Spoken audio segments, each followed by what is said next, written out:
안녕하세요. 저는 지금 40대 중반에 접어든 나이로 8살짜리 딸 하나, 4살 된 아들 하나 키우면서 살고 있는 주부입니다. 참, 제 이야기를 어떻게 풀어야 할지 은근히 시작이 막막하게만 느껴지네요. 박복하다고 느껴본 적 없었던 제 인생에 아주 큰 전환점을 돌아 지금은 모든 걸 털어버리고 살고 있습니다만, 지난 이야기를 하려니 문득 그 시절이 생각이 나서 또 열불이 터지네요. 제 얼굴에 침을 뱉는 이야기가 될 수도 있지만 한번 시원하게 털어버리고 새 출발해 보려고 이렇게 사연을 올리게 되었습니다. 제 사연 재미나게 들어주시고 자기 전에 제 이야기 떠올려 주시면서 저를 힘들게 했던 그 인간들을 향해 욕 퍼부어 주시면 감사하겠습니다. 그럼 두서없이 나열될지 모르겠지만 제 이야기를 한번 풀어보겠습니다. 제가 남편을 만나게 된 건 아주 우연 같은 일이었습니다. 같은 회사에 재직 중이던 남편은 저의 사수였는데 평소에 일적인 대화 이외에 다른 말을 나눠본 적 없을 정도로 아주 대면대면한 사이였습니다. 물론 같은 회사, 같은 부서 사람이다 보니까 자연스럽게 알게 되는 일상생활이 있긴 했지만 둘이서 대화를 나눠본 적은 없었던 것 같습니다. 남편이 워낙 쑥스러움을 많이 타고 다른 사람들과도 대화를 길게 이끌어 나가지 못하는 그런 남자여서 더 그랬을지도 모르겠습니다. 그 우연 같은 날은 아주 비가 많이 오던 날이었는데 대중교통을 이용하던 제가 버스 정류장에서 집으로 가는 버스를 기다리고 있었던 날이었습니다.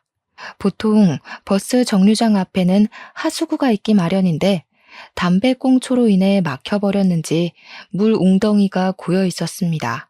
제 앞을 지나치던 차 한 대가 물 웅덩이를 빠른 속도로 지나갔고 저는 졸지에 물 세례를 받아야 했습니다. 쫄딱 젖어서 황당함을 느끼기도 잠시, 버스를 탈 꼬락서니가 아니라서 발을 동동 구르며 택시를 타야 하나 고민을 하고 있었습니다. 그때 뒤에서부터 천천히 달려오던 차 한 대가 제 앞에 서더니 저한테 감기 걸리겠다고 빨리 차에 타라고 하더라고요. 어두워서 처음에는 누군지 몰라봤는데 자세히 보니까 저의 사수, 즉 남편이었습니다. 저랑은 집 방향이 정반대인 것으로 알고 있었는데도 불구하고 저를 집까지 데려다 주겠다고 하더라고요. 평소 같으면 부담스러워서 그 호의를 거절했겠지만 이미 속옷까지 다 젖어버린 탓에 어쩔 수 없이 신세 좀 지겠습니다 하고 남편의 차에 올라탔습니다. 당연히 물이 뚝뚝 떨어지고 있었기에 차 시트가 엉망이 되어버렸습니다. 며칠 전에 다른 팀 팀원과 차 산 지 얼마 안 됐다고 차 자랑하는 이야기를 들었었는데 저 때문에 차 시트가 다 더러워져서 어떻게 하냐고 죄송하다고 이야기를 했습니다. 그러니까 저한테 괜찮다고 하면서 빗물에 쫄딱 젖어서 버스를 타고 가는 게 더 마음에 걸린다고 이야기를 하더라고요. 저한테 전혀 관심도 없는 줄 알았는데 그 이야기를 하면서 귓가가 빨갛게 물드는 걸 보면서 이 사람이 나한테 관심이 있다는 걸 그제야 알게 되었습니다. 제가 웃으면서 농담이랍시고 지금 저한테 고백하시는 거예요? 하고 말을 던졌는데 고개를 푹 숙이면서 어쩔 줄 몰라 하더라고요. 저도 솔직히 당황스럽기도 하고 놀랍기도 해서 사수님 혹시 저 좋아하시는 거냐고 했더니 그걸 아직까지도 눈치를 못 챈 거냐고 하는 겁니다. 아니, 평소에 저한테 말 한마디 살갑게 붙여본 적 없는 사람이 그러니까 너무 놀랍더라고요. 그래서 저도 어떻게 알겠냐고 나한테 말이라도 한번 걸어보지 그랬냐고 하니까 갑자기 자기랑 한번 만나볼 생각 없냐고 집에 가는 내내 어필을 하더라고요. 자기 명의로 된 오피스텔도 하나 있고 차도 얼마 전에 샀다면서 우리 나이가 있으니 결혼 상대로 봐도 괜찮지 않냐고요. 이상하게 차에 타기 전까지는 부담스러운 대상이었는데 그런 말을 하는 게 귀엽게 느껴지더라고요. 그래서 저도 충동적으로 만나볼까 싶은 생각이 들어서 좋다고 한번 만나보자고 이야기를 했습니다. 그 전까지는 대화를 많이 나눠보지도 않고 관심이 없어서 몰랐는데 우리 남편에게는 조금 마마보이 같은 기질이 있었습니다. 차라리 대놓고 마마보이였으면 제가 진즉에 헤어지기라도 했을 텐데 그런 수준까지는 아니었고요. 그냥 가끔 가다가 우리 엄마가 하는 정도였습니다. 뭐 대화하다가 그런 거 있잖아요. 우리 엄마가 그러는데 여자는 엉덩이가 커야 한대. 그래야 애를 잘 낳는다고 하더라. 우리 자기는 엉덩이가 커서 걱정 없겠어. 이런 말이요. 그때도 당연히 왜 그런 말을 하지? 라고 생각을 하긴 했는데 사귄 지 얼마 되지도 않았고 여자들에게는 그런 마음들이 하나씩은 있잖아요. 다른 사람은 이 사람을 고치지 못했을지언정 나는 이 사람을 뼛속까지 바꿔놓을 수 있다는 자신감. 사실 다른 사람이 고치지 못했으면 저도 못 고치는 게 당연한 건데요. 저도 참 정신머리 없게 이 사람의 안정적인 모습만 보고는 결혼까지 결심하게 된 것이었죠.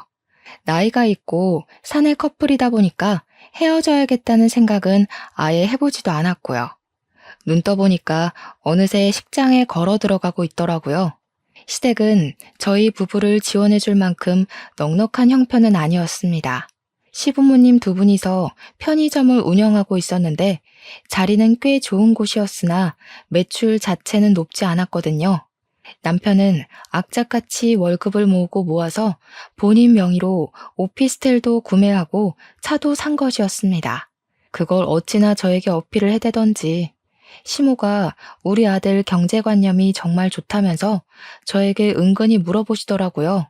우리 며느리는 돈을 물 쓰듯이 쓰고 그런 사람 아니지? 하면서요. 저야 뭐 그때까지는 농담인 줄 알고 하하 웃었죠. 사실 저는 월급 모은 걸로 현물을 사둔 게 없었거든요. 제 명의 오피스텔이 있는 것도 아니고 차가 있는 것도 아니고요. 근데 그 사실을 알고 은근히 저를 깎아내리더라고요. 남자는 군대도 갔다 오고 사회생활도 늦게 하는 편인데 우리 며느리는 아들보다 모은 게 없어서야 원. 이런 말로요.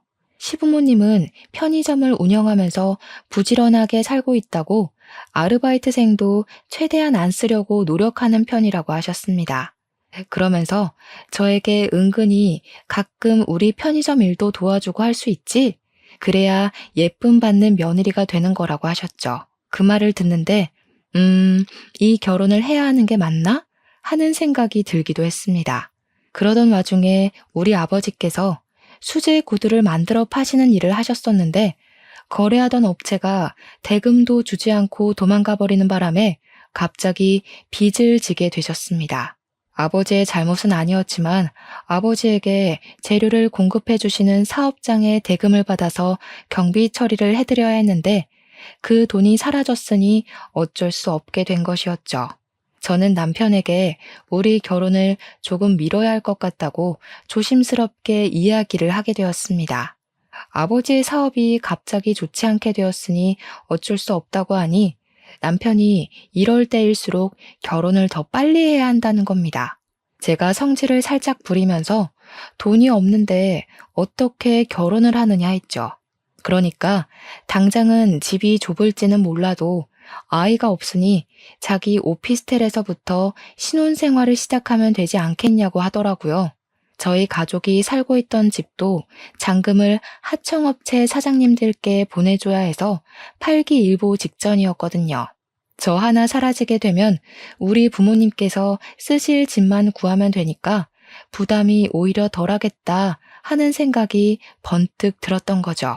그래서 좋다고 그럼 빨리 결혼을 하자고 이야기를 했습니다. 확실히 사정에 쫓겨서 결혼하는 느낌이 들긴 했습니다. 양가 상견례도 정말 간단하게 진행했고 우리 집 사정, 시댁 사정 둘 다 넉넉하진 않았으니 예단 예물 같은 것도 전부 생략했고요. 대신 손님이 많이 와야 남는 게 있다면서 크긴 하지만 낡고 후진 예식장에서 결혼식을 올리게 되었습니다. 결혼을 하고 나니까 시댁에서 눈치를 조금 주더라고요. 남편에게 여동생이 하나 있었는데 이 문제의 신우가 완전히 망난이었습니다. 제 나이가 34살일 때 결혼을 했는데 신우 나이가 28살이었거든요. 근데 이 신우가 일찍 결혼을 해서 애가 하나 있고 둘째를 임신하고 있었습니다. 사고를 쳐서 남편보다 훨씬 먼저 결혼을 했고 어린 나이에 결혼했다고 신혼의 시댁에서 무시를 하고 시집살이를 심하게 시켰나 봐요. 허구한 날 시부모님 집에 와서 시간을 보내고 있더라고요. 이야기를 들어보니 신혼에는 합가를 해서 살고 있었는데 그러다 보니 부딪히는 게 한두 가지가 아니라고 하더라고요. 사돈댁에서 잔소리 귀에 피딱지가 앉을 지경이라고 매번 시조카를 데리고 와서는 시부모 집에 맡겨놓고 놀러 가더라고요. 시모도 잔소리가 많은 타입이었는데 신우한테는 싫은 소리 한 번을 안 하고 항상 일찍 시집 가서 고생하는 우리 딸 하며 시조카를 봐주시더라고요. 눈물겨운 모종이다 싶어서 그러려니 했는데 어느 날 시모가 계단에서 헛디뎌 넘어지는 바람에 발목 인대가 늘어나고 만 것입니다. 병원에서 몇 주간 깁스를 하고 지내야 한다고 했다며 신우한테 아이를 한동안 봐줄 수 없다고 선언을 하신 거죠. 다들 아시다시피 그 나이에 발목을 한번 다치면 제대로 치료하지 않는 이상 자주 발목을 다칠 수 있거든요. 병원에서도 무리하시면 안 된다 하니 시모가 편의점 출근도 마다하고 집에서 요양하기를 선택하신 거죠. 그랬더니 이 정신나간 신우가 글쎄 주말마다 남편이랑 둘이 겨우 살고 있는 오피스텔에 찾아와서 애를 맡기고 나가는 겁니다. 언니 바빠요? 애 좀 봐줘요 하면서 말이죠. 저는 태어나서 아이를 한 번도 돌본 적 없는 사람인데 뭘 믿고 저한테 애를 맡기는 건지 이제 막 걸어다니는 애를 저한테 던져놓고는 지는 친구들 만나서 커피 마시고 바람 쐰다고 경기도 외곽에 나가서 사진 찍고 놀고 별 난리를 다 부리더라고요. 저한테 당당하게 기저귀 갈 줄은 알죠? 하고 나가는데 제가 알 턱이 있겠습니까? 인터넷으로 검색해서 기저귀 가는 법 동영상을 보고 따라했습니다. 분유도 어떻게 먹이는지 몰라서 신우한테 전화를 몇 번이나 했는데 진짜 제정신인 건지 신우가 지에 맡겨놓고 지는 노느라 정신이 팔려서 전화를 받지 않더라고요.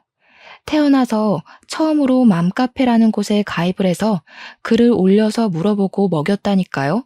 애 분유 양은 얼마나 줘야 하나요? 몇 시간에 한 번씩 줘야 하나요? 하면서요. 한번 봐주니까 그 다음부터는 아주 지능적으로 저한테 던지고 가더라고요. 시모가 다리 깁스를 풀고 난 다음에도 저한테 맡기기 시작하는데 짜증이 나서 하루는 제가 집에 없는 척 아무 소리도 내지 않고 있었거든요. 그러니까 저한테 전화를 막 하더라고요. 제가 방에 들어가서 방문 닫고 숨죽이고 신우 무슨 일이야? 하고 물어보니까 언니 집에 없어?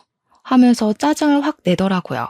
일이 있어서 밖에 나왔다고 하니까 아 진짜 이러면서 자기한테 말도 없이 어딜 가냐는 거예요. 우리 애는 누가 봐요? 아, 나 약속 있는데. 어떻게 할 거야? 언제 와요? 지금 빨리 집으로 좀 오라고요. 이러면서요. 제가 열이 받아가지고 정색을 하고 신우한테 딱 잘라 말했죠. 내가 신우 베이비시터예요? 나한테 돈이나 주고 애 맡기는 거야 지금? 요즘 애 보는 사람 쓰는 게 얼마나 비싼데 나를 공짜로 부려먹으려고 술을 써? 그리고 나 집에서 노는 사람 아니야.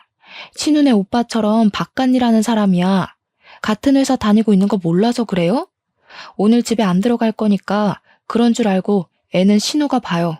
그 뒤로는 제 눈치가 보이는 건지 뭔지 전화를 하고 방문을 하더라고요. 오늘 애 좀 봐줄 수 있어요? 하면서 말이죠.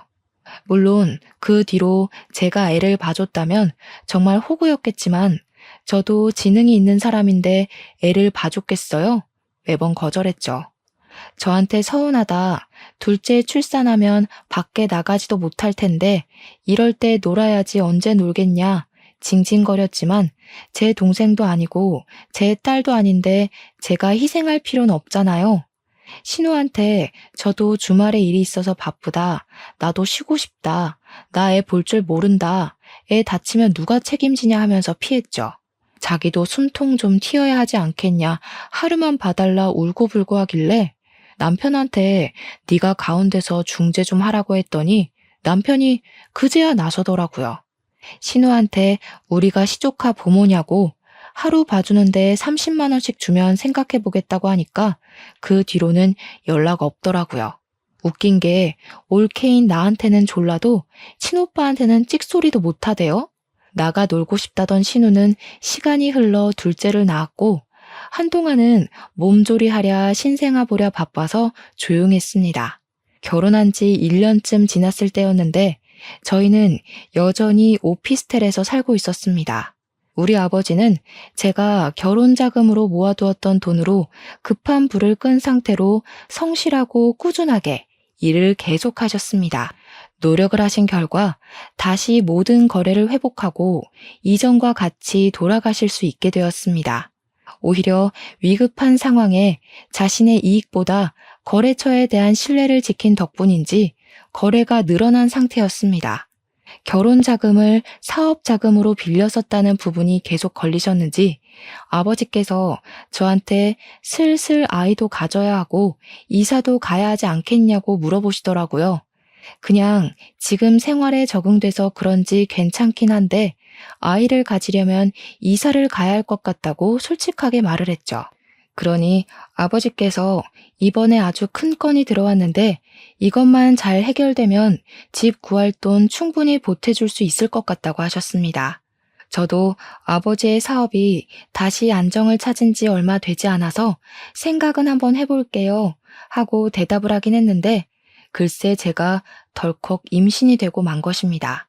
양가에서는 축하한다고 잔치라도 벌일 기세로 난리였지만 솔직한 말로 저는 겁부터 나긴 했습니다.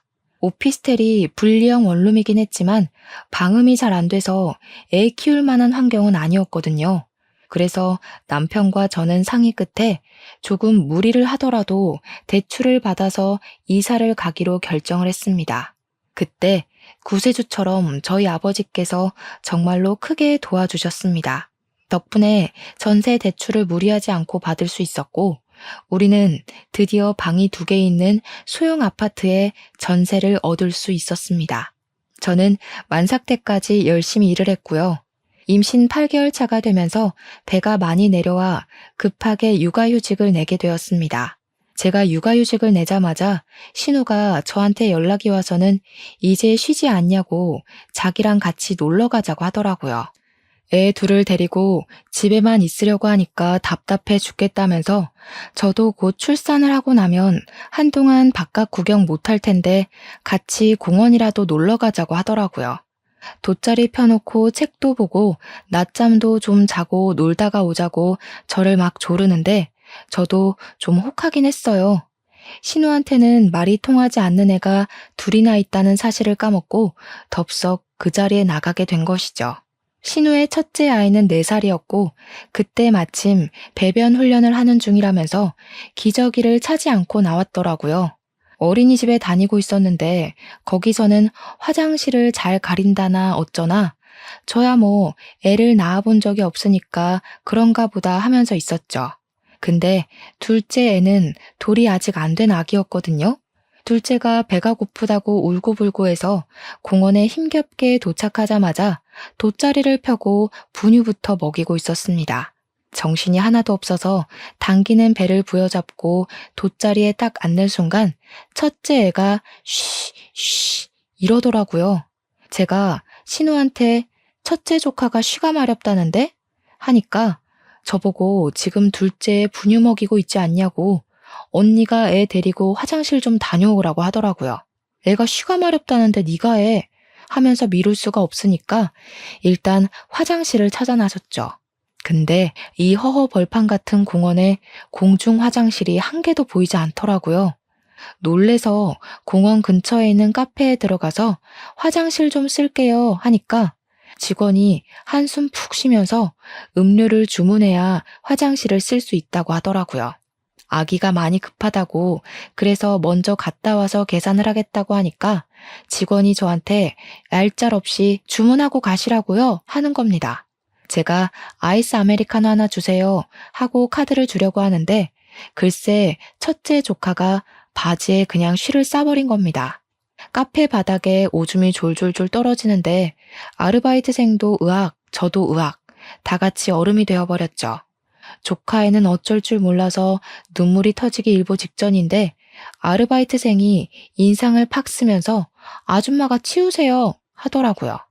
순간 화장실을 좀 빨리 쓰게 해줬으면 어디가 덧나나 분명 내가 계산을 한다고도 했고 애가 쉬마렵다고 한 건데 진짜 인류의 상실이다 하는 마음이 들었죠. 아르바이트생에게 한 소리 해야겠다는 생각이 들어서 치우는 건 내가 할 거라고 근데 그쪽도 참 못됐다고 계산하겠다고 화장실만 먼저 쓰겠다고 하지 않았냐고 했죠. 그러니까 저한테 걸레로 추정되는 너저분한 것을 휙 던지면서 애가 바로 쌀 줄 몰랐죠 하는데 열이 받더라고요. 애 앞이고 뱃속에 애도 있는데 화내고 싶지 않아서 이해하려고 애를 썼어요. 카페 방침이 그런 거니까 한낱 아르바이트생은 시키는 대로 한 걸 거라고 말이죠. 기분 좋게 놀러와서 이게 웬 봉변이냐 하며 불뚝 솟은 배 때문에 쪼그리기도 힘든데 바닥 걸레질을 하고 있었습니다. 근데 조카가 계속 옆에서 우는 거예요. 바지에 쉬를 해서 축축하다고 안아달라고 하면서 말이죠. 4살이지만 부끄러웠던 건지 제품에 자꾸 달려드는데 바지에 축축하게 묻은 쉬가 제 옷에 다 묻어버리더라고요. 안 되겠다 싶어서 아르바이트생한테 계산도 했으니까 화장실을 좀 가겠다고 했죠. 오줌 다 쌌는데 화장실에 가서 뭐 하시게요? 설마 세면대에서 빨래라도 하시게요? 안 돼요. 아니, 커피 사면 화장실 이용할 수 있다면서요. 저 커피 샀잖아요. 화장실 가는데 왜 안 돼요? 오줌 다 쌌는데 왜 가냐고요? 진짜 참을 수 없는 깊은 화남이 올라와서 아르바이트생한테 가서 들고 있던 아이스 아메리카노를 그냥 던져버렸어요. 더러워서 내가 여기 화장실 안 쓴다고. 그리고 너네 내가 본사에 다 컴플레인 걸 거라고 소리를 고래고래 질렀습니다. 커피를 뒤집어 쓴 알바가 놀랬는지 울던데 그건 제 알바가 아니죠 뭐. 그리고 조카를 안아들고 다시 돗자리로 왔는데 제 옷에도 쉬가 다 묻어서 짜증이 확 나고 배가 나와서 걷는 것도 힘든데 애까지 안고 걸으려니 죽겠더라고요. 신우가 저랑 조카를 보자마자 뭐야 바지에 쉬했어? 하면서 2차전을 시작했습니다. 아니 올케 언니 애 화장실도 제대로 못 데려가고 이게 뭐예요 정말. 여벌옷도 안 챙겨왔는데 아 이걸 어떡해? 짜증나. 기껏 여기 와서 애 분유 먹이고 바로 집에 가야 하는 거야? 그러더니 울고 있는 조카한테 막 성질을 내면서 다그치더라고요. 바지에 쉬한 게 누군데 울고 있냐? 짜증나니까 그만 울어라. 4살이나 먹어놓고 왜 쉬는 바지에 싸고 있냐 하면서요. 지는 돗자리에 앉아서 아기 분유나 먹이고 있었던 게 무슨 할 말이 그리 많아서 짜증을 내나 싶더라고요. 아니, 애가 참을 만큼 참았다가 못 참아서 쉬를 했겠지. 그거 하나 못 가렸다고 이렇게까지 애한테 화를 내? 언니가 빨리빨리 움직였으면 바지에 쉬를 할 일도 없었겠죠. 신우, 말 그렇게 하는 거 아니다 정말? 내 옷 더러워진 건 안 보여? 나도 화장실 찾으려고 이 공원을 다 뒤졌어. 화장실을 찾았을 땐 이미 조카가 쉬를 싸버린 걸 어떻게 하니? 됐어. 기분 정말 나쁘다. 나 갈게. 그리고 정말 이 상태로는 놀 기분이 안 난다 싶어서 택시를 잡으려고 큰 길로 나오니까 신우가 뒤에서 아기 둘 데리고 짐을 들고 막 쫓아오더라고요. 그러더니 저를 붙잡고 자기도 놀고 싶은데 못 놀았으니까 애를 데려가던지 짐을 들고 가던지 하나는 하라는 거예요. 기가 막혀서 내가 왜 그래야 하냐고 하니까 그럼 자기가 애 둘 데리고 이 짐을 다 들고 어떻게 움직이냐고 하더라고요. 올 때는 잘 오지 않았냐 하니까 택시 불러서 왔다고 하길래 갈 때도 택시 불러서 가 하고 쏠랑 저만 택시 타고 돌아왔습니다. 정말 적반하장도 유분수지라는 말은 여기다가 쓰라고 만든 말 아닌가요? 저는 출산 전까지 시댁 일이라면 무조건 피해가면서 지내다가 결국 무사히 출산을 마쳤습니다. 예쁜 공주님이에요 하면서 제 품에 안겨주는데 진짜 10달을 품은 내 자식이 드디어 내 품에 왔구나 하는 생각에 눈물이 나더라고요. 하지만 항상 우리 시댁은 그런 감동을 파사삭 깨버리죠. 대를 이을 남자를 낳았어야 하는데 하더라고요. 시모가 제 손을 꼭 잡더니 수고했다고도 아니고 둘째는 꼭 아들 낳자 하는 겁니다. 우리 며느리가 기도빨이 부족한가 봐 하시면서요. 기도가 모자라서 떡 하니 달고 나와야 할 게 안 달고 나왔다고. 그게 방금 출산한 사람 앞에서 할 말인가요? 뒤에서 듣고 있던 저희 부모님도 기가 막히신지 헛기침을 하시더라고요. 몸이 막 쑤시고 정신이 오락가락하는 와중에도 지고 싶지 않아서 시모한테 웃으면서 대꾸했죠. 아들을 낳으려면 남편이 노력을 해야 하는데 제가 노력한다고 될 게 아닌 것 같아요. 하고요. 그러니까 시모가 몰라서 그런다며 왜 옛날 사람들이 절 가서 아들 낳게 해달라고 기도를 하는 건지 모르냐고 하시대요. 도라르방 코 만지면 아들 낳는다는 소리 모르냐고. 그게 다 기도 열심히 하면 아들 낳을 수 있어서 그런 거라고요. 시모한테 어머님 종교 없지 않았냐고 웬 기도 타령이냐고 하니까 아들 낳으려면 예수고 부처고 알라고 다 믿어야 한다고 하더라고요. 진짜 이게 상식적인 사람이 할 말인지 이해가 안 가서 피곤해서 자야겠다고 하고 이불 뒤집어 썼습니다. 몸조리 잘하고 육아휴직도 알차게 썼습니다. 거의 1년을 꽉 채운 다음에 복직을 해야 할 시기가 다가왔는데 애를 어찌해야 좋을지 막막하더라고요. 아직 돌도 안 된 아기를 어린이집에 보내자니 신경 쓸 게 한두 가지가 아니더라고요. 거기다가 돌쯤에 아이들이 자주 아픈 것도 한몫했고요. 회사에 복직을 해야 하나 말아야 하나 고민을 하고 있는데 눈치를 챈 남편이 저에게 넌지시 말을 했습니다.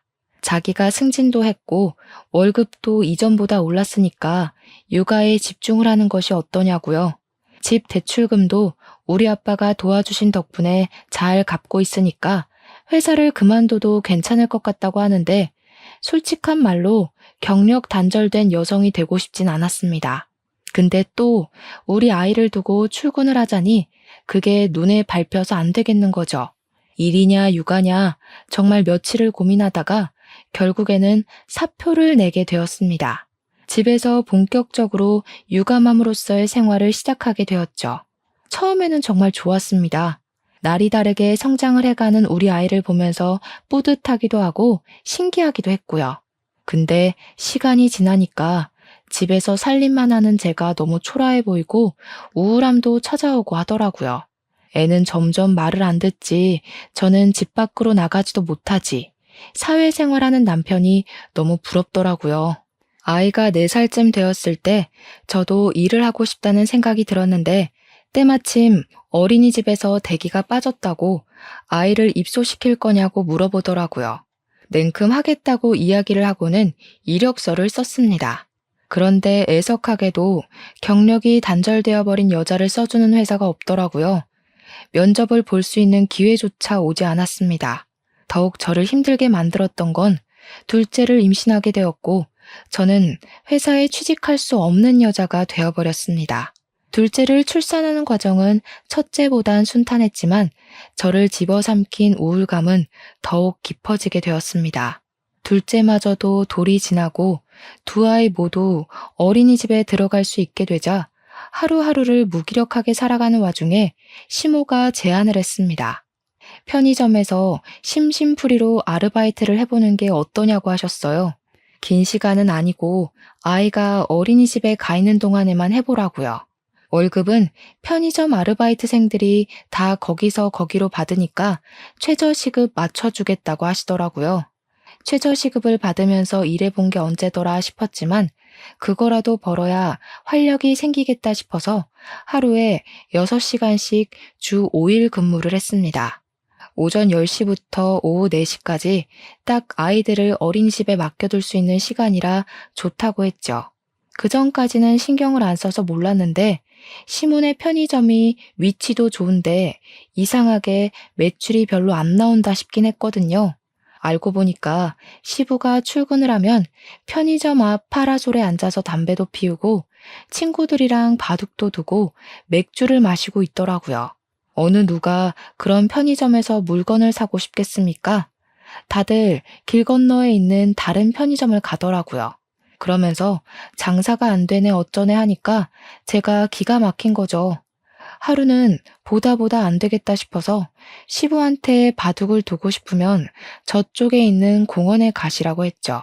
그랬더니 공원에서는 담배를 못 피우게 해서 안 된다는 거예요. 제가 시부한테 영업장에서 담배 피우는 건 되겠냐고, 여기 학원 학교 근처라서 담배 피우시면 안 되는 곳이라고 했죠. 그러니까 내 가게 앞에서 피는 건데 왜? 하길래 그래서 장사가 안 되는 거라고 다른 데 가서 하라고 했습니다. 별 유난이다 하길래 시부한테 일주일 동안만 다른 데 가서 놀아보라고, 매출 비교해보고 별 차이 없으면 시부 하고 싶은 대로 하시라고 했습니다. 그래서 제가 일하는 동안에는 시부를 내쫓았거든요. 아니나 다를까 매출이 겁나 오르더라고요. 그러니 시부가 저한테 잔소리도 못하고 시모는 잘한다 잘한다 하고요. 그러다가 사건이 터지게 된 것입니다. 제가 일하는 시간이 오전 10시부터 오후 4시까지니까 학생들은 다 학교에 있을 시간이지 않습니까? 그래서 대충 담배나 술을 사러 오면 얼굴만 대강 보고 물건을 팔았단 말입니다. 전 요즘 애들 얼굴이 그렇게 사갔는지 몰랐죠. 염색도 하고 피어싱도 하고 문신도 했길래 별 생각 없이 담배를 팔았던 겁니다. 그런데 그 아이가 미성년자였고 하필이면 그날 딱 경찰한테 걸리게 되었던 거죠. 우리 편의점에 경찰이 찾아와서는 미성년자한테 담배를 팔았다고 영업 정지라고 딱지를 딱 붙이는데 눈앞이 캄캄해지더라고요.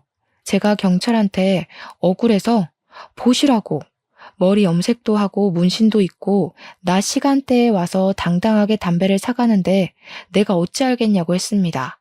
경찰이 억울한 건 알겠는데 그래도 무조건 신분증 검사를 하셨어야죠 하는데 할 말이 없더라고요. 제가 편의점에서 일을 시작한 지 얼마 되지 않아서 몰랐던 거죠.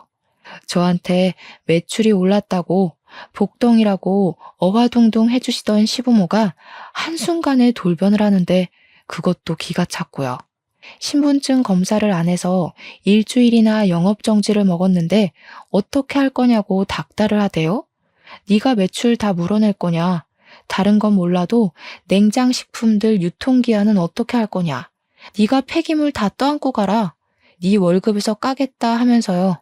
진짜 너무너무 억울해서 잠을 설칠 지경이었습니다.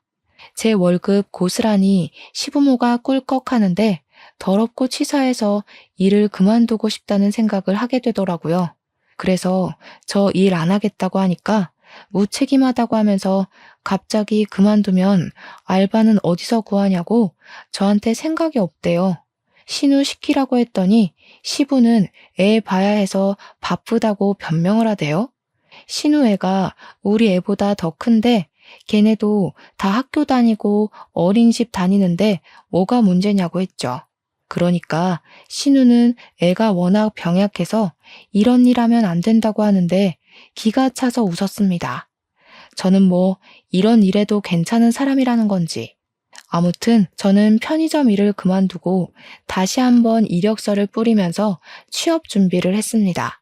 근데 제가 너무 취업에 대한 스트레스를 받았던 건지 아니면 시댁 때문에 그랬던 건지 어느 날부터 가슴이 찌릿찌릿 아프더니 가슴에 혹 같은 게 만져지는 것 같았습니다. 처음에는 생리할 때가 됐나 싶어서 별 대수롭지 않게 생각을 했는데 날이 갈수록 멍울이 크게 느껴지는 겁니다. 시간을 내서 초음파를 보러 갔는데 글쎄 제 가슴에 혹이 떡하니 있다고, 모양이 조금 이상하다며 조직 검사를 해보는 게 좋겠다고 하더라고요. 병원에서 그런 소리를 들으니까 갑자기 하늘이 무너지는 듯한 기분이 들고 저도 모르게 인터넷에 검색을 하게 되더라고요. 유방암, 유방의 혹, 조직검사 이런 것들이요. 대부분이 암에 관한 이야기였고 생각보다 젊은 환자들이 많고 완치율도 꽤 높다는 것을 알게 되었지만 그만큼 부작용에 시달리는 사람들도 많더라고요. 항암 치료를 시작하면 머리털이 빠지고 살이 빠지고 근육이 다 빠진다고 하면서 그런 후기들을 보는데 참 겁이 났습니다. 생각하지 말아야지 하면서도 한번 저를 늪에 빠뜨리니까 계속해서 불안함이 증폭되더라고요. 집에 돌아와서 한참을 혼자 멍하니 인터넷에 암 후기들을 검색해 보다가 시간을 보니 남편이 퇴근을 할 시간이 다 되었더라고요. 집에 돌아온 남편에게 가슴에 혹 같은 게 있는데 조직 검사를 해봐야 정확하게 할 수 있대 하면서 덤덤한 척 이야기를 했습니다. 남편이 눈을 크게 뜨면서 저한테 암이래? 유방암이야? 하더라고요. 아직 어린아이가 둘이나 있으니 우리 남편에게도 얼마나 청청병력 같은 소리겠습니까? 흐르는 눈물을 막 억지로 닦아내면서 아직 잘 모르겠다고, 모양이 이상하다고, 전부 암은 아니라고 하더라. 조직 검사를 해봐야 알 수 있을 거래 라고 병원에서 들은 이야기를 해주었습니다. 근데 남편이 저를 빤히 바라보더니 당신 보험은 다 들어져 있지? 하더라고요. 순간 위로도 아니고 보험금 이야기를 하니까 기분이 나빠서 아니? 보험 없는데? 라고 대꾸를 했어요. 물론 보험 가입이 되어 있었습니다. 우리 부모님께서 어릴 때부터 들어주셨던 실비의 생명에 종신보험까지 있을 건 다 있었지만 괜찮냐는 말도 없이 보험부터 묻는 게 괘씸하더라고요. 갑자기 남편이 머리를 막 헝클이더니 그 나이 먹도록 보험도 안 들어놓고 뭐 했냐고 망했다고 하는 겁니다. 이게 다 무슨 소리인가 싶어서 멍하니 있으니까 암 치료는 무슨 돈으로 하냐고, 유방암 약 비싼 거 아니냐고 돌겠다고 하더라고요. 순간 온몸에 피가 차게 식는 것 같은 느낌이 들면서 너무너무 실망스러웠습니다. 그러더니 저한테 장인 장모 돈 좀 있대? 우리 부모님은 돈 없을 건데? 암 치료 무슨 돈으로 하지? 대출금도 갚아야 하고 애도 키워야 하는데 하면서 혼잣말을 하더라고요. 제 손을 딱 잡더니 그거 크기가 크대? 다른데 전이됐으면 우리 그냥 치료 포기할까? 하더라고요. 이게 정신 나갔다 싶더라고요. 남편한테 화를 내면서 지금 나보고 죽으라는 거냐고 하니 가망 없으면 굳이 돈 쓸 필요가 있네요. 냉정하게 생각하자면서 우리 자식들은 누가 키우냐고요. 진짜 이런 놈이랑 더 살아야 하나 싶더라고요. 그래? 그럼 그냥 이혼하자. 이혼? 이혼이 무슨 애들 장난이냐? 너 실비나 암 보험은 없다고 했지만 사망보험도 없어? 도저히 화를 참을 수가 없어서 남편 새끼의 뺨을 있는 힘껏 쳤습니다. 바로 빨갛게 부어오르는 뺨을 부여잡고 저를 멍하니 쳐다보더라고요. 야, 이 짐승 새끼야. 네가 사람이냐? 어? 사람이야? 나한테 괜찮냐는 말 한마디 없이 보험금 타령이야 지금? 내가 암인지 아닌지도 아직 모른다고 했지. 어떻게 치료를 포기하자는 둥 그딴 소리를 해? 네가 그러고도 내 남편이야? 사람이냐고. 야, 그러면 돈 없는데 무슨 암 치료를 해? 장인 장모가 해준대? 우리 집에서는 못 해줄 것 같으니까 하는 소리 아니야. 그리고 보험금 타령이 왜? 암일지도 모르는데 미리 알아두면 좋으니까 그러지. 너 사망보험금 나오는데 지레 겁먹고 이혼하면 누구 좋으라고? 그 말에 이놈은 구제불능이구나 싶어서 이혼하자고 했습니다. 누구라도 저와 같은 생각을 하게 되지 않을까요? 나 보험금 나올 거 없고 사망보험금도 나올 거 없어.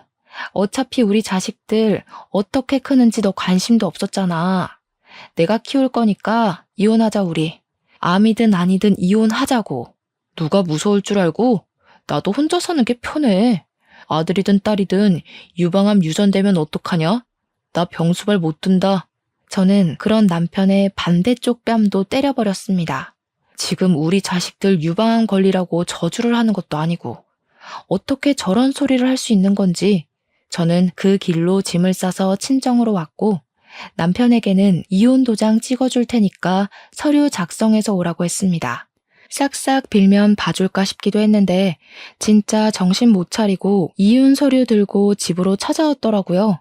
우리 부모님도 저한테 이야기를 다 전해 듣고는 남편 새끼 얼굴도 보기 싫다고 서류만 낚아채고는 문 닫아 버리셨습니다. 저도 서류 빈칸 싹 다 작성해서 다시 남편에게 전해줘야 하는데 찾아가는 수고도 하고 싶지 않아서 퀵 불러다가 보내버렸습니다. 양육비는 제가 아이들을 키우는 대신 남편이 매달 100만 원씩 지원을 해주기로 했고요. 그렇게 서류를 처리하고 있는 동안 조직 검사에 대한 결과가 나오게 되었는데 다행히도 유방암은 아니라고 하더라고요. 단지 혹의 크기가 여기서 더 커지면 수술을 해서 떼어내어야 한다고 추적 검사를 하자고 하시더군요. 얼마나 다행이었는지 부모님과 저 정말 밤새 서로 부둥켜 안고 울었습니다. 남편은 제가 유방암 줄 알고 있던 상태였으니까 협의 이혼 재판이 끝나고 이혼 확인서를 들고 구청에 가서 제출을 했죠. 이거 제출하시면 진짜 이혼되시는 거예요 하면서 직원이 이야기를 하는데 빨리 처리해달라고 했습니다. 다 처리되셨습니다 하고 서류를 떼어보니까 제 등본에서 남편이 쏙 빠졌더라고요. 남편이 저한테 머쓱하게 그래도 살았던 정이 있으니까 암 치료 잘하라고, 그리고 자기 재혼이라도 하게 되면 애는 못 데리고 가니까 장인 장모한테 애 잘 키우라고 전해주라고 하더군요. 진짜 끝까지 찌질하고 재수없는 놈이 따로 없지 않습니까? 정신 나간 놈아. 어디 가서 애 아빠라는 소리 하지 마. 너 같은 거 아주 경멸이야. 그리고 나 암 아니라고 하더라? 애는 평생 내가 키울 거니까 걱정하지 마. 뭐? 암이 아니라고? 조직 검사해 봐야 알 수 있다고 했잖아. 그냥 혹이래. 나중에 제거 수술하면 된대. 너 같은 거 본성도 모르고 평생 남편이랍시고 데리고 살 뻔했네? 이혼해줘서 고맙고 양육비 제때제때 잘 보내라. 나 수술할 때 보태라고 집도 오롯이 나한테 넘겨준 거 아주 고마워. 그랬더니 전 남편이 노발대발 사기 이혼이라고 난리를 치더라고요. 사기는 도대체 어디가 사기인지? 협의 이혼했는데요. 저한테 양육비 절대로 못 준다고 강짜를 부리길래 차근차근 자료를 모으는 중입니다. 양육비 합의서를 토대로 매달 입금되지 않은 이력을 들고 가면 양육비 청구 소송을 할 수 있더라고요. 한 달치 차곡차곡 모아서 전부 다 소송을 걸 겁니다. 전 시댁도 전 남편도 저에게 속이고 이혼한 거라면서 사기 이혼이라고 난리를 치던데 자기들이 저한테 한 행동과 말이 있는데 무슨 사기 이혼이란 말인죠. 자기 꾀에 자기가 넘어간 거 아니겠습니까? 저는 앞으로 우리 자식들 잘 키우면서 잘 먹고 잘 살 겁니다. 다행히 경력 단절 여성들을 우선 채용하는 기업을 알게 되어 이력서를 넣었고 저는 당당하게 합격하여 다음 주부터 출근을 하게 되었습니다. 엄마로서의 삶도 여성으로서의 삶도 포기하지 않고 멋지게 해내보도록 하겠습니다. 저희 앞으로의 인생을 끝까지 응원해주세요. 그리고 저와 같은 고민을 하고 있는 여성분들에게도 용기를 주고 싶습니다. 경력 단절이라는 게 나를 보잘것없는 사람처럼 만든다고 느껴질 수 있지만 우리에게는 지혜가 있으니 헤쳐나갈 수 있을 것이라고요. 저처럼 중간에 포기하고 싶은 순간이 찾아와도 절대 포기하지 말고 이겨내실 수 있다고 생각하고 덤비고 또 덤비셨으면 좋겠습니다. 7.8기라는 말도 있지 않습니까? 힘을 내서 위기를 기회로 이겨내셨으면 좋겠습니다. 세상의 모든 엄마들, 모든 여성들의 미래를 응원하며 저도 여기서 글을 마치도록 하겠습니다. 감사합니다.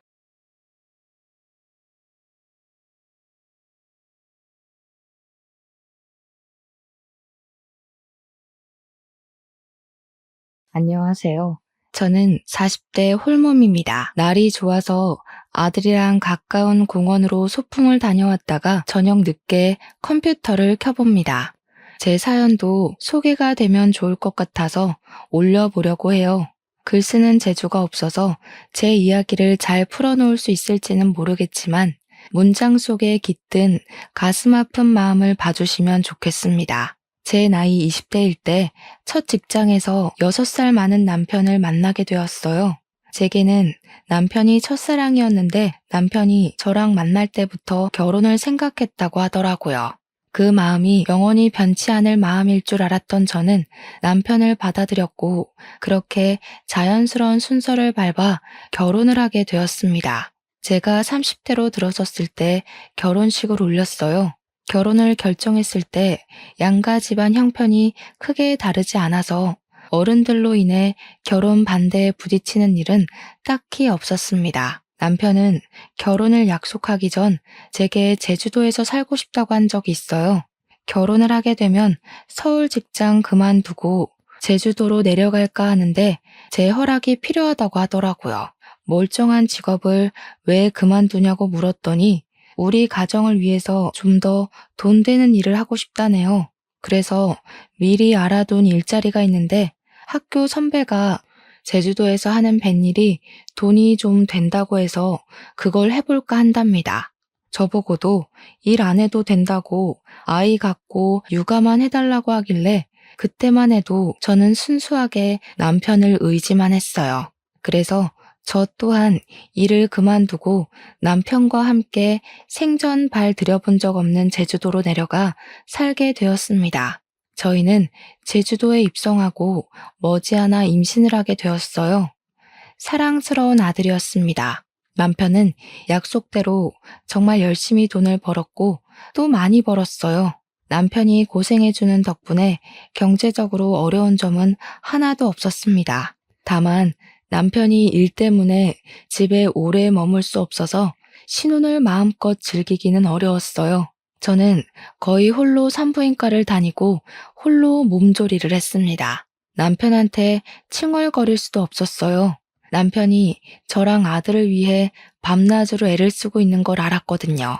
새벽에 나가고 새벽에 들어오는 남편을 위해 제가 할 수 있는 응원은 남편의 내조를 열심히 하는 것밖엔 없었습니다. 남편이 밥이라도 든든히 먹을 수 있게 도시락을 꼬박 싸줬고 동료들과 같이 먹으라고 많은 양의 간식도 만들고 그랬어요. 남편이 몸 힘들게 그러지 말라고 했는데도 가정을 위해 한 사람만 노력하도록 지켜볼 순 없었습니다. 또 남편에게 그렇게 마음을 표현하는 것이 제 나름 보람 있어서 좋기도 했고요. 제가 출산까지만 해도 저랑 남편 사이에는 문제가 없었어요. 어느덧 제가 출산을 하고 아들을 안게 된 남편과 저의 행복이 극에 달했을 때 불행은 시작되었어요. 그 불행의 원흉은 다름 아닌 시모의 존재였습니다. 생각지도 못한 골칫거리가 나타나서 일상이 제대로 흐트러지기 시작했어요. 시모는 제가 출산을 한 지 얼마 안 돼서 시부랑 조론을 하셨어요. 시부랑 같이 살기 지긋지긋하다고 다 늙은 나이에 이혼을 해버렸습니다. 너무 개방적인 마인드라서 놀라긴 했지만 시모의 의사를 존중하고자 했어요. 그래서 문제가 뭐냐 하면 시모가 제주도로 이사를 오면서 간섭이 심해졌다는 겁니다. 시모는 조론하고 멋대로 제주도로 자리를 잡더니 제주도에서 혼자 지내기 심심한지 매일같이 우리 집을 찾아왔습니다. 그리곤 제 아들한테 그렇게 집착하는 모습을 보였어요. 제 아들을 좋아해주는 건 너무 감사한 일이지만 아직 돌도 안 지난 아들을 가만두질 않는 건 좀 심하다고 봤는데요. 제 심기를 가장 심하게 건드리는 시모의 행동은 따로 있었습니다. 바로 시모가 제 아들 앞에서 은근히 자기가 엄마인 척 행동하는 것이었어요. 예를 들면요. 시모가 저희 집에 방문을 안 할 때는 꼬박 전화를 해서 제 아들을 집에 데려오라고 합니다. 또 제가 아들 젖을 먹이고 있으면 옆에서 내내 지켜보고 있다가 다 먹자마자 아이를 데려가서 자기가 트림시켜줍니다. 아들이 잠에 빠져도 그 순간까지 시모가 곁에서 함께 잠을 잡니다. 그것뿐이겠어요? 제가 아들 근처에 가거나 옷을 갈아입히려고 하거나 기저귀를 가려고 하면 시모가 전부 다 뺏어가며 자기가 해줬어요. 한 번씩 아들이 새벽에도 젖을 찾을 때가 있는데 시모가 우리 집에 자고 갈 때면 아들 살핀다고 제 옆에서 잘 때도 있었습니다. 시모 때문에 남편은 새벽 늦게 퇴근해서 오면 거실 밖에서 자요. 시어머니랑 며느리랑 나란히 자는 경우는 대체 무슨 상황이란 말입니까? 시모가 저희 집에서 자주 자고 가면서부터 남편이랑은 더 거리가 멀어진 듯 했어요.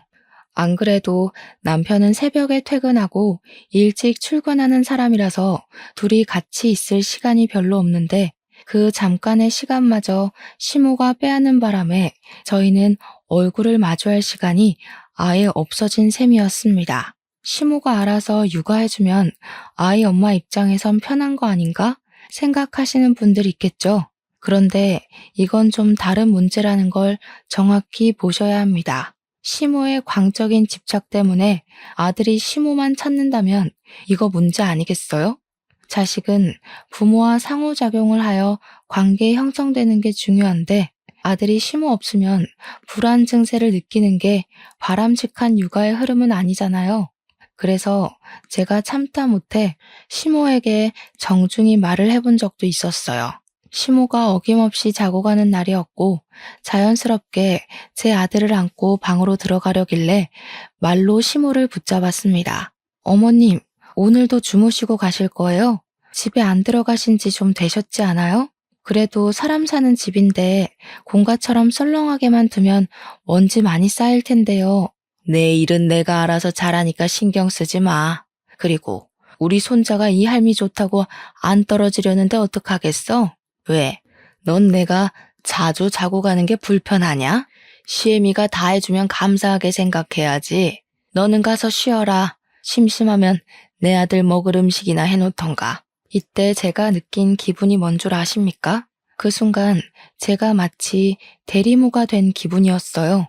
제 아들이 아니라 시모의 아들을 지켜보고 있는 기분이었습니다. 이게 말이 되는 상황인가요? 아이를 봐주는 것도 한두 번이지 제가 일을 안 해서 충분히 애를 볼 수 있는데 아들 근처도 못 오게 하니까 갈수록 스트레스가 쌓였어요. 시모랑 안 맞는 부분이 있다고 바로 성질부터 내는 며느리는 없잖아요. 참을 만큼 참다가 더는 안 되겠을 때 며느리들도 폭발을 하지 않습니까? 저도 시모가 남편의 엄마이기도 하고 제 아들의 할머니이기도 하니까 최대한 좋게 이해해 보려고 노력했어요. 그러나 저도 한계가 있는 사람이더라고요. 시모 때문에 제 아들을 많이 안아보지도 못했는데 아들이 뒤집기를 하는 것도 물건을 만지기 시작하는 것도 자리에 앉는 것도 전부 시모가 먼저 본 뒤 제게 사진으로 보여줘요. 제가 집안일을 하는 동안 놓쳤던 아들의 모습을 항상 시모를 통해서만 봐야 하는 것이 점점 화가 나기까지 했습니다. 어떤 날에는 너무 서러워서 남편 퇴근하는 시간까지 안 자고 있다가 피곤에 찌들어 들어오는 남편에게 투정을 부린 적도 있었어요. 그날 남편은 제가 울면서 마중을 하고 있자 많이 당황했습니다. 나 어머님 때문에 너무 속상해. 지금도 어머님이 애 손도 못 대게 둘이서 자고 있어. 왜 어머님이 나랑 아들 사이를 갈라놓고 가운데서 자냐고.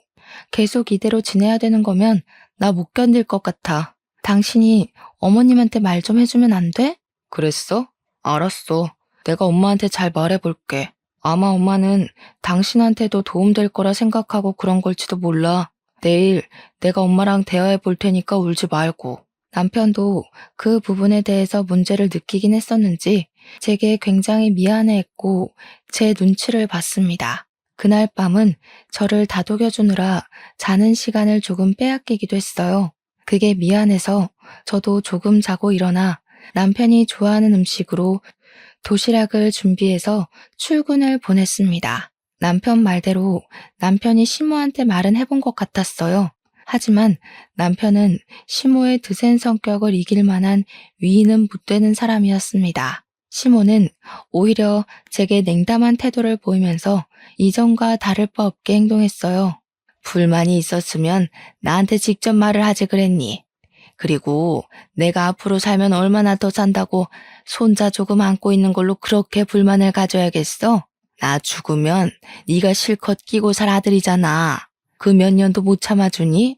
네 아들이기 전에 우리 아들 핏줄이니까 할미인 나도 손자랑 가까이 지낼 권리가 있는 거야. 그건 네가 애 엄마고 해서 간섭하면 안 되는 거라고. 그런 말이 아니잖아요. 어머님께서 제 아들한테 친근한 할머니 돼주는 건 감사하죠. 근데 문제는 어머님께서 아이 엄마인 제가 해야 할 몫까지 다 뺏어간다는 거예요. 아들이 저를 낯설어하는 지경까지 됐다고요. 애 엄마로서 이 정도 속상한 마음은 표현할 수 있는 거잖아요. 누구나 내 자식은 내 품에서 크게 하고 싶은데 어머님 관심은 너무 과하세요. 기가 막히네. 애 봐줬다고 작작하라는 사람은 또 처음 본다. 시끄럽고 나는 내 방식대로 손자 사랑해주는 것뿐이니까 더 이상 말 마라. 시모는 제 불평을 들어줄 생각이 없어 보였습니다. 남편한테도 저렇게 말했을 것이 분명해 보였어요. 사실 순한 남편한테 부탁하면서도 시모를 설득 못 시킬 거란 예측은 살짝 했었습니다. 시모가 독불장군처럼 시부 쫓아내는 거 보세요. 여지가 얼마나 드셌으면 남자가 쫓겨날까요? 그래도 시모가 제 아들한테 나쁜 짓 하는 건 아니니까 한 번 더 참아보려고 했습니다. 시모가 세상이 없기 전까지는 계속 보고 살아야 되는데 심각한 갈등을 만들고 싶진 않았거든요. 저도 조금 욕심을 낸 부분이 있다면 젖 먹일 때는 시모가 없는 곳에서 먹이려고 대놓고 말씀드렸어요. 그랬더니 시모가 저를 째려보면서 얼굴에 불만을 한가득 품었지만 도끼를 품고 덤벼들진 않았습니다. 그 덕에 아들과의 유일한 시간을 마련했는데요. 당황스럽게도 생각지도 못한 문제가 생겨버렸어요. 아들이 하루하루 지날수록 시모랑 더 안 떨어지려고 하더라고요. 이젠 정말 시모가 엄마라도 되는 듯 잘 때 시모가 없으면 엉엉 울기 시작했습니다. 제가 안아주면서 달래도 목청 나가라 울부짖어요. 그러다 시모가 안아주면 울음 뚝 그치고 골아 떨어집니다. 그것 때문에 시모는 더 우리 집에서 지냈어요. 아들이 시모한테 전적으로 몸을 맡기면서부터 제가 당당하게 나서서 아이 엄마의 권리를 주장하기가 애매해졌습니다. 그렇다고 아들 좋을 대로 내버려 두기엔 저는 여전히 시모의 육아 방식이 마음에 안 들었어요. 시모는 제 아들이 자다가 조금만 뒤척거리면 그 기척에 일어나서는 아들 살피면서 말을 걸었고 기저귀 살피면서 아들의 잠을 깨웠고 잠에 깨면 무조건 분유를 먹여서 재우곤 했어요. 이러다 제 아들 수면질이 다 망가지고 우식증까지 올까봐 갈수록 걱정되더라고요. 더 이상 참는 게 힘들어서 저는 결국 시모에게 또 한 번 불평을 드러냈어요. 지난번엔 불평뿐이었다면 이번에는 불평을 담은 어떤 선포였죠. 어머님, 이제부터 제 아들은 제가 돌보고 싶은데요. 어머님이 도와주시는 거 감사한데 저 어머님 도움 필요 없어요. 그리고 똑똑히 좀 아세요. 손자랑 아들은 다른 거예요. 엄마가 버젓이 있는데 할머니가 왜 애를 봐요? 저는 수백 번을 생각해도 잘못된 것 같아요. 뭐야? 지금 내가 걸리적거린다는 거냐? 엄마가 보든 할미가 보든 애만 잘 크기만 하면 되는 거 아니야? 내가 분명 말했지. 나한테도 아이 볼 권리 있다고.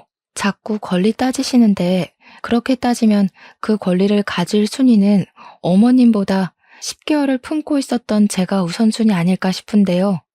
아이 엄마 되는 사람이 그만해달라고 하면 그래야 되는 거 아닌가요?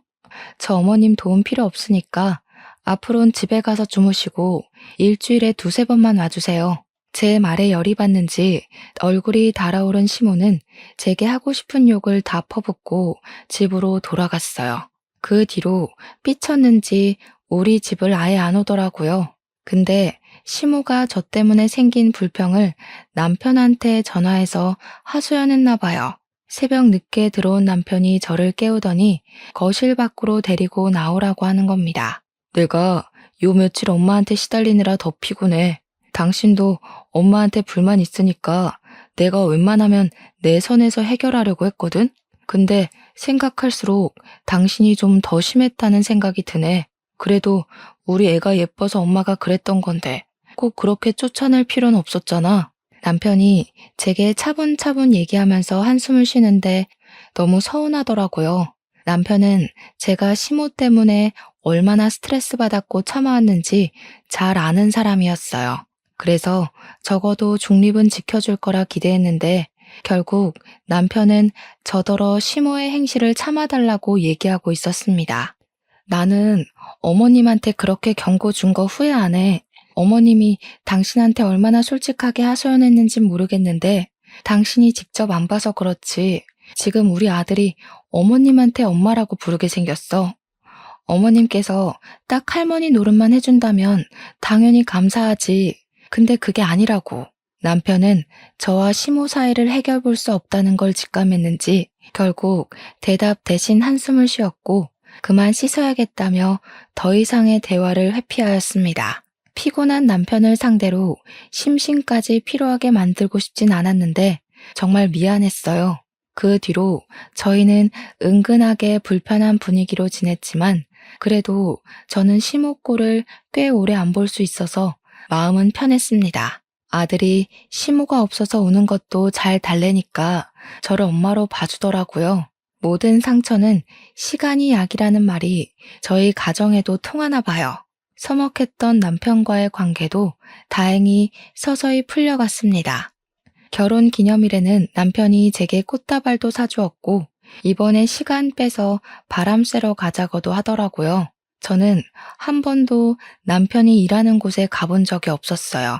이번에 남편이 일부러 휴가를 내어 저에게 자기 일하는 곳을 소개해 줄 겸 제주도 바다 구경하러 가자고 제안을 했습니다. 가면 동료 직원들도 있을 테니 저는 신이 나서 김밥을 왕창 쌌어요. 그리곤 남편 차를 타고 아들이랑 바다로 나들이 갔죠. 남편이 일하는 곳은 생각보다 영역이 넓었습니다. 일하시는 분들도 꽤 많았고 생각보다 젊은 분들도 많았어요. 주로 남편 또래가 가장 많았던 것 같아요. 이제 막 돌진한 아들을 데리고 갔더니 미혼남, 기혼남 할 것 없이 남편 동료들이 제 아들을 정말 많이 예뻐해 주었어요. 남편 안 닮고 저 닮아서 다행이라는 농담도 해주었죠. 그렇게 한참 남편 동료들에게 김밥 대접하면서 눈으로 바다 구경을 했는데 남편이 우리 아들 배 태워주고 싶다고 다녀오겠다고 하더라고요. 저는 원래 무슨 이동 수단이든 멀미를 잘해요. 그걸 남편도 알아서 저한테는 배 타자고 제안을 안 하더라고요. 어린 아들을 데리고 너무 위험한 곳 가는 거 아니냐고 걱정을 했지만 남편도 그렇고 동료 직원들도 그렇고 하나도 안 위험하다면서 여유를 부리셨어요. 남의 손이면 불안해서 거절했을 텐데 애 아빠가 애랑 같이 타는 거니까 안심을 했습니다. 배 타고 멀어지는 아들과 남편에게 손을 흔들어주면서 인사를 했고 사진도 찍었어요. 그리고 남편이 돌아올 동안 저는 동료 직원들이 주는 차를 마시면서 바다 구경을 더 했습니다. 직원들이 좋은 곳을 많이 소개해줘서 시간 가는 줄 모르고 제주도 바다를 눈에 담았네요. 그리고 저는 몇 분 뒤, 저는 세상에서 가장 큰 비극을 맞게 되었어요. 배를 타고 떠났던 남편이랑 아들이 실종되어 버렸다는 겁니다. 남편이 타고 간 배는 작은 배였는데 뜻하지 않게 배에 문제가 생기는 바람에 침몰하는 사고가 났다는 거 아니겠어요? 그 소리를 듣자마자 바로 주저앉아 버렸습니다. 주변 사람을 붙잡고 거짓말하지 말라고 몇 번이나 사실 확인을 하였어요. 사람들이 하는 말을 믿지 않고 싶어서 계속 부정만 하였는데 얼마 뒤에 해양경찰이 나타나고 난리인 겁니다. 그제야 저는 남편과 아들의 사고를 실감했어요. 안 돼요. 우리 아기 좀 살려주세요, 선생님들. 우리 남편이랑 아기 좀 데려와 주세요. 무사하다고 말 좀 해주세요, 제발. 정말 심장 박동이 헤아릴 수 없을 만큼 미치게 뛰면서 정신을 못 차렸습니다. 저 진심으로 바다에 뛰어들 수 있을 것 같았어요. 남편이랑 아들이 어떻게 됐는지도 모르는데 마음 놓고 앉아만 있을 수 없겠더라고요. 제 가족이 없으면 저 또한 아무것도 아닌 사람이라 생각했거든요.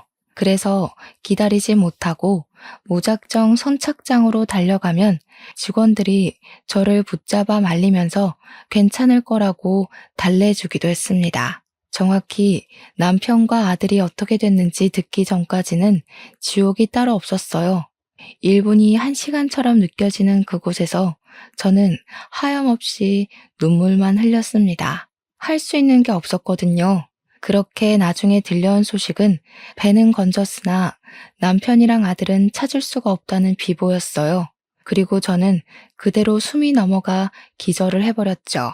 다시 눈을 떴을 때 제 곁을 지키고 있던 사람은 남편 동료 직원 한 분과 시모였어요.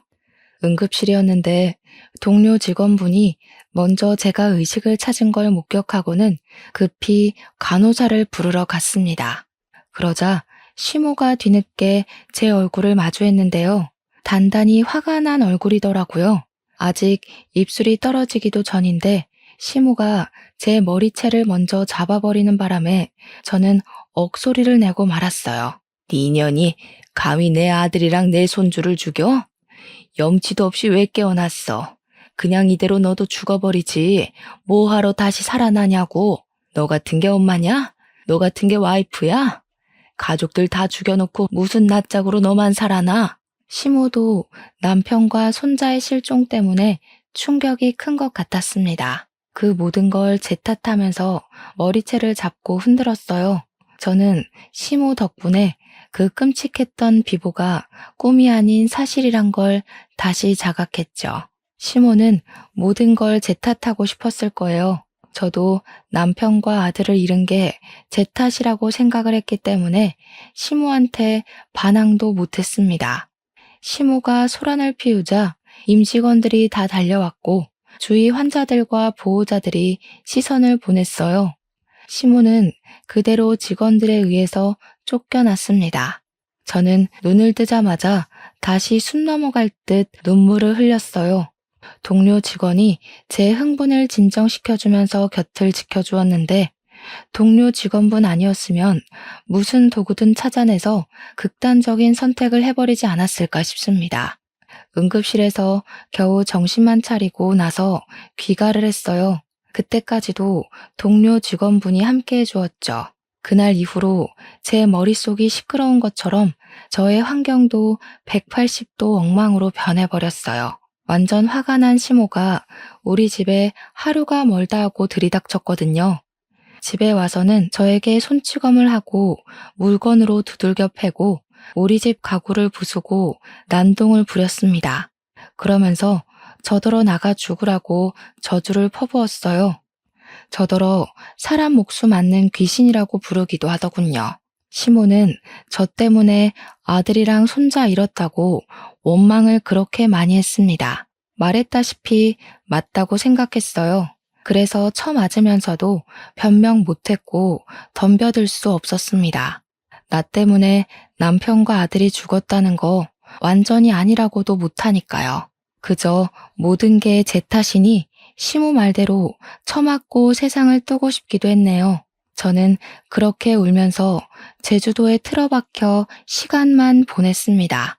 아직 남편과 아들의 시신을 찾은 것이 아니기 때문에 혹시나 구조되진 않을까 기다렸어요. 그러나 한 달, 두 달 기다려도 나타나지 않는 남편과 아들 소식 때문에 더 이상 살고 싶지 않더라고요. 제가 너무 나약해서 끈기 있게 기다리질 못했어요.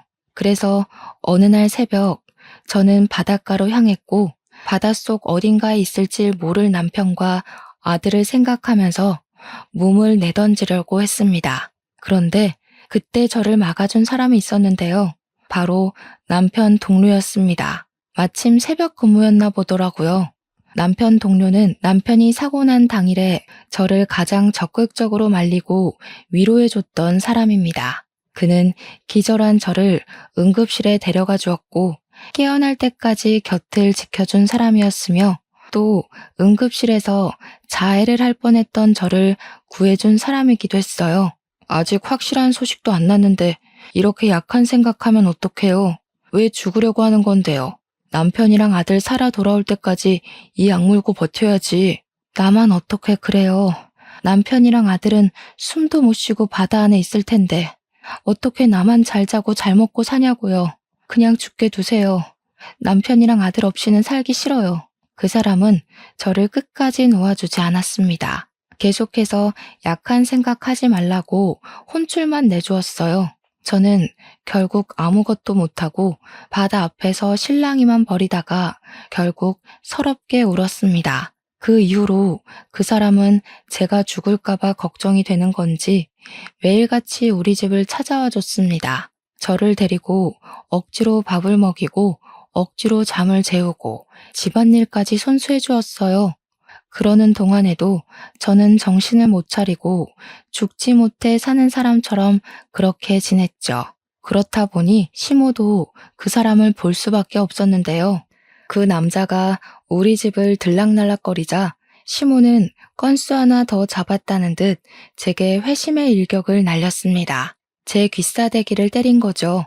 이 미친년이 남편이랑 지 아들 죽은 지 얼마나 됐다고 그새 바람을 피워? 설마 이러려고 내 아들이랑 내 손주 죽인 거야? 저는 시모의 원망을 받는 것이 한편으로는 남편과 아들을 잃고도 목숨을 부지하고 있는 죗값을 받는 것 같아서 묵묵히 당해주기만 했습니다. 시모에게 폭언을 듣고 손찌검을 당할 때면 제 안의 죄책감이 조금 누그러지기도 했거든요. 이대로 더 심하게 맞고 세상을 뜨고 싶다는 생각도 매일 하면서 지냈어요. 그런데 남편 동료 직원이 제 곁을 머물면서부터 제 삶은 뜻하지 않게 자꾸 구제되었습니다. 시모한테 처맞고 있는 그 타이밍에 그 남자가 들이닥쳤는데 사정없이 시모를 저에게서 떼어놓더니 집 밖으로 끌고 나갔어요. 그리곤 대문 앞으로 내동댕이 쳐버리더군요. 한 번만 더 이 집 찾아오거나 근처에서 얼씬거리면 아줌마도 똑같이 만들어줄 거예요. 남자한테 주먹 맞아봤어요? 그 연세에 남자 주먹 맞으면 이빨 몇 개는 털릴 거예요. 이른 나이에 틀니 끼고 싶으면 계속 찾아오던지. 시모는 그 남자의 협박을 받고 난 후 정말로 발길을 끊어버렸습니다. 다신 찾아오지 않았어요. 나중에 알아보니 이사를 갔더라고요. 그것도 그 남자가 말해줘서 알았습니다. 시모를 볼 때마다 남편이랑 아들 생각이 나서 더 많이 울곤 했는데 시모가 없으니까 시간이 흐를수록 그 남자가 말하는 대로만 생각하게 되더라고요. 그 남자는 끊임없이 제게 괜찮다, 잘했다, 행복했으면 좋겠다 그런 긍정적인 말들만 해줬어요. 초반에는 남자의 그런 위로마저 자책으로 느껴졌는데 무려 10년을 그런 소리만 듣고 사니까 염치 없게도 큰 안정감이 생기더라고요. 그 남자는 고맙게도 10년씩이나 제 곁에 있어 주었습니다. 그저 동료 직원의 아내일 뿐인데 이렇게까지 신경을 써줄 수 있다는 것이 정말 대단하지 않습니까? 저는 그 남자 덕분에 제 아들과 남편을 마음에 잘 묻을 수 있었어요. 사랑하는 가족들의 죽음을 좀 더 건강하게 받아들일 수 있었다는 겁니다. 저는 그제야 그 사람의 진심이 보였어요. 자기의 삶 일부를 포기하고 그 시간을 저한테 쏟아준 것이 큰 은혜라고 생각했습니다. 너무 고마워서 10년이나 지나서야 그분께 감사 인사를 전했네요. 진수 씨 덕분에 제가 어떻게 살아가야 될지 알게 됐어요. 늘 고마웠는데 이제야 인사드려서 미안해요. 나 이제 괜찮으니까 앞으로는 진수 씨 인생 살았으면 좋겠어요. 제가 진수 씨 시간을 너무 많이 뺏은 것 같아요. 본의 아니게 제가 그 남자의 발목을 잡고 있었을지도 모른다는 생각도 들었어요. 그래서 나 이제 괜찮다고 말했던 건데 그러자마자 그 남자가 해주는 말에 무척 당황했습니다. 그분이 제게 이날이 오기만을 기다렸다고 하면서 진심을 고백하는 겁니다. 저를 좋아한다고 했어요. 생각지도 못한 고백이라서 당황스러웠습니다. 그러나 저 역시 그 사람에게 많이 의지했고 그 사람의 고백을 받는 순간 저 또한 마음이 있다고 느꼈어요. 10년 만에 처음으로 두근거렸거든요. 얼떨결에 저는 그 사람과 재혼을 약속하고 말았어요. 얼마 만에 기쁜 소식인지 행복한 기분을 느낀 제 스스로가 너무 어색하여 어안이 벙벙했던 걸로 기억합니다. 저는 그 남자가 이끌어주는 대로 재혼 준비를 조금씩 해나갔어요. 그런데 그 과정에서 정말 심장이 벌렁거릴 만큼 뜻밖의 반전이 일어났습니다. 재혼을 위해 호적을 정리하려고 서류를 떼러 간 날이 있었는데요. 그때 그 서류를 보고 뭔가 이상함을 감지했어요. 제 아들이 주민등록 말소만 된 상태였고 사망신고는 안 되어 있더라고요. 심지어 남편까지도 말이죠. 남편과 아들의 시신은 끝내 찾지 못했지만 그렇다고 사망신고가 안 되어 있을 줄은 몰랐습니다. 이걸 이상하게 여긴 저는 바로 지금의 예비신랑에게 보여줬어요. 그걸 본 예비신랑 역시 저처럼 수상함을 느끼고 바로 경찰에 신고해서 상황을 알아보게 했습니다. 그렇게 다시 연락 온 경찰은 놀랍게도 제 아들이랑 남편이 살아있다는 말을 해왔어요. 믿을 수 없어서 저는 몇 번이고 되물었습니다. 그러니 경찰이 착실하게 대답을 해주었는데 남편이랑 아들이 서울에 있다고 하더라고요. 저는 잊고 있던 과거의 상처가 떠오르면서 또다시 눈물이 비집고 올라왔고 숨을 가쁘게 쉬었습니다. 예비신랑이 저를 잘 보듬어줘서 후들거리는 두 다리를 지탱할 수 있었어요. 저랑 예비신랑은 그렇게 남편이 있다는 서울로 올라갔습니다. 서울은 정말 오랜만에 방문하는 거였어요. 결혼하고 나서 한 번도 와보지 않았거든요. 어쨌든 저보다 침착했던 예비신랑을 뒤따라 헤매지 않고 움직일 수 있었습니다. 그렇게 찾아간 주소는 웬 아파트의 주소였어요. 그때부터 남편 살아있다는 건 말이 안 된다는 불신과 정말 살아있으면 어떻게 해야 하나라는 긴장이 상충하면서 두근거리기 시작했습니다. 만약 진짜 살아있었다면 왜 나한테 연락하지 않은 건지 그것도 한편으로는 궁금했어요. 남편을 직접 두 눈으로 확인하기 전까지는 사실 안 믿는 쪽으로 마음이 기울어 있긴 했어요. 저희는 복잡한 심경으로 메모에 적힌 호수로 가서 초인종을 눌렀습니다. 얼마 뒤 웬 모르는 여자가 내다보았어요. 여자가 저희를 모르듯 저희도 그 여자를 몰라서 무슨 말부터 해야 하는지 순간 말문이 턱 막혔습니다. 그러자 그 뒤로 누구냐며 금세 따라붙는 목소리가 있었는데요. 얼굴을 보지 않아도 얼굴이 떠오를 만큼 익숙한 목소리더라고요. 그리고 그 의문의 남편은 바로 얼굴을 내비쳤습니다. 놀랍게도 그는 10년 전 죽은 줄만 알았던 제 남편이 맞았어요. 너무 놀랐습니다. 놀란 건 저뿐만이 아니라 남편도 마찬가지인 듯 했어요. 남편 또한 저를 보는 안색이 바뀌는 걸 보니 저를 알아보는 것도 같았습니다. 남편이 정말로 살아있었다니. 남편을 보자마자 가장 먼저 든 의문은 어떻게 였습니다. 제가 남편과 아들을 얼마나 기다렸는데, 둘을 기다리면서 얼마나 지옥 같은 시간을 보냈는데, 이렇게 살아있을 거면 연락을 해줬어야지. 기억을 잃은 것도 아니면서 대체 왜 멀쩡하게 살아있으면서도 연락을 안 했는지 이해가 안 되었어요. 그러다 놀라서 얼어붙어 있던 남편이 의문의 여자 보고 여보라고 하며 급하게 문을 닫으려고 할 때 저는 남편의 마음을 다 알아버렸습니다. 남편의 재혼, 그것이 멀쩡하게 살아있었음에도 10년간 잠적을 했던 이유인 것 같았어요. 저는 문 닫으려는 남편의 멱살을 잡으면서 문 안으로 비집고 들어갔어요. 당신이 죽은 줄 알고 내가 몇 년을 울었는데 어떻게 이렇게 멀쩡히 살아있을 수가 있어? 도대체 무슨 짓을 한 거야? 설마 새 살림 차리고 싶어서 죽은 척 했던 거야? 왜 이러세요? 사람 잘못 보셨습니다. 이거 주거 침입인 거 몰라요? 경찰 부르기 전에 나가라고.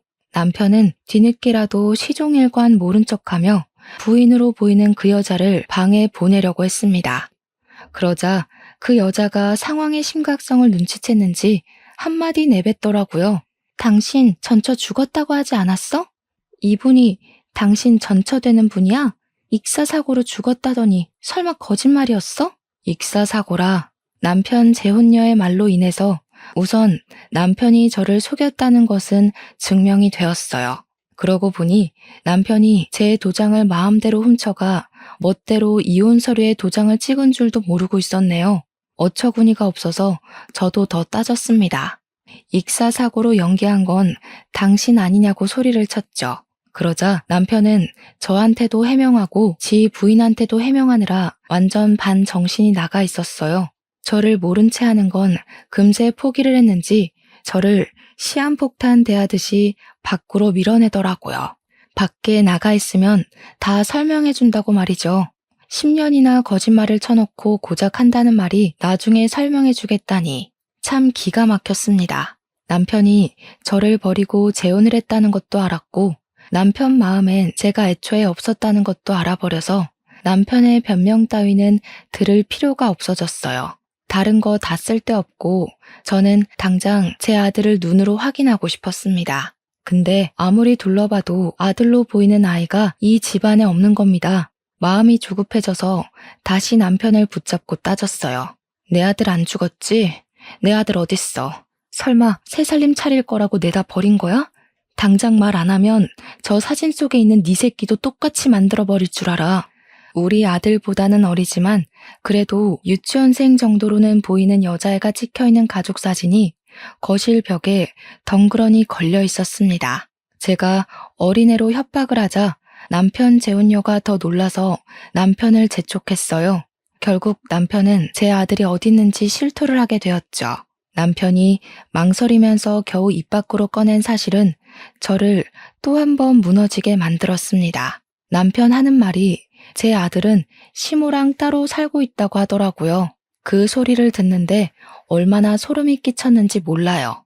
내가 내 아들 때문에 시모랑 어떻게 지내왔는지 아는 사람이 내 아들을 빼돌려서 시모에게 안겨준 셈이나 마찬가지라서 남편이 몹시 원망스러웠습니다. 저는 온 힘을 다해 남편을 두들겨 팼어요. 남편 재혼녀는 저랑 남편 사이에 아이가 있다는 것도 몰랐나 보더라고요.